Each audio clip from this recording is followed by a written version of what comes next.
గణేష్ నిమజ్జన ఏర్పాట్లలో జిల్లా అధికార యంత్రాంగం ఘోరంగా విఫలమైందని బీజేపీ జాతీయ ప్రధాన కార్యదర్శి కరీంనగర్ పార్లమెంట్ సభ్యులు బండి సంజయ్ కుమార్ మండిపడ్డారు.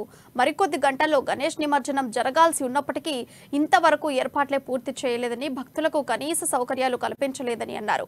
కరీంనగర్లో ఆయన వినాయక నిమజ్జన ఏర్పాట్లను పరిశీలించారు. భక్తులకు కనీస సౌకర్యాలు కల్పించకపోవడం, కరెంటు వైర్లు తొలగించకపోవడం, నిమజ్జన ఏర్పాట్లు చేయకపోవడాన్ని గమనించిన బండి సంజయ్ అధికారుల తీరుపై తీవ్ర అసహనం వ్యక్తం చేశారు. రేపు నిమజ్జనం జరగబోతుంటే ఇప్పుడు తూతూ మంత్రంగా సిమెంట్ పనులు చేస్తుండమేంటని మండిపడ్డారు. భక్తులకు సౌకర్యాల కల్పనలో పూర్తిగా విఫలమయ్యారు. పట్టి పట్టనట్లు వ్యవహరిస్తూ భక్తుల మనోభావాలను దెబ్బతీస్తున్నారని, ఇలాగే ఉంటే భక్తులు అగ్రవేశాలకు గురవుతారని, దానికి మీరే బాధ్యత వహించాల్సి ఉంటుందని హెచ్చరించారు.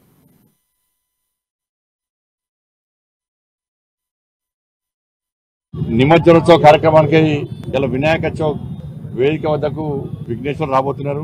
హిందూ ఉత్సవ సమితి వారి ఆధ్వర్యంలో ఇలా వేదికను ఏర్పాటు చేయడము, నగరంలో నుండి వినాయకులన్నీ కూడా ఈ వేదిక దగ్గరకు వచ్చి వారి యొక్క స్వాగతాన్ని స్వీకరించి ఇలా పూజలు అందుకొని నిమజ్జనోత్సవ కార్యక్రమం బయలుదేరుతాయి. ఇది ఆనవాయితీ జరుగుతూ ఉన్నది. ప్రజలందరూ కూడా ప్రశాంతమైన వాతావరణంలో, ఒక భక్తియుత ధార్మిక వాతావరణంలో నిమజ్జనోత్సవ కార్యక్రమాన్ని పూర్తి చేసుకోవాలని చెప్పి నేను విజ్ఞప్తి చేస్తా ఉన్నాను.